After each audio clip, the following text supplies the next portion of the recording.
Proba hau, 4 taldez osatutako 3 txandatan jokatuko da. 6 oztopo ezberdinez osatutako zirkuito bat egongo da, eta oztopo bakoitzean taldeko 2 kide arituko dira. Froga hasterakoan, talde bakoitzeko bikote guztiak prest egonen dira haiei egokitu zaien oztopoaren aurrean, eta sekuentzia hurrengoa izango da. Lokotx bat hartu eta banaka orekabarra erori gabe pasako dute partaideek. Beste aldera iristerakoan, erreferentzia puntu bezala dagoen konotik lokotxa bota beharko dute eta saskian sartu.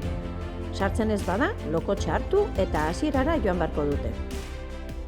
Hurrengo probara igarotzeko 3 lokotx saskiratu beharko ditu bikote bakoitzak. Ondoren, korrika joan eta hurrengo bikoteari bostekoa emanen diote.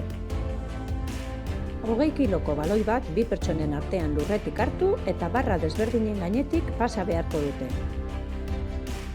Azkeneko barraren gainetik igarotzerakoan, hurrengo oztopora korrika joanen dira eta hurrengo bikoteari bostekoa emanen diote. Lehenengo, bikotekide batek pasako ditu barrak lurra ukitu gabe. Korrika itzuli eta beste kideari bostekoa emanen dio irteera emanez.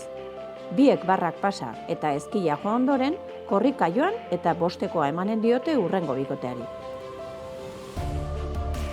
Bi parte hartzaileak sare azpitik arrastaka pasako dira, eta ondoren eskutik helduta korrika joanen dira hurrengo bikoteari bostekoa ematera.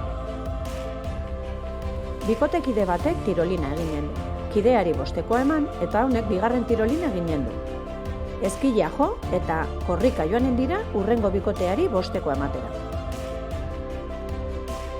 Azkeneko 2 parte hartzaileak korrika joanen dira eta aldapa pasa beharko dute. Elkarri lagun diezaiokete. Biek oztopoa gainditzerakoan denbora gelditu eginen da.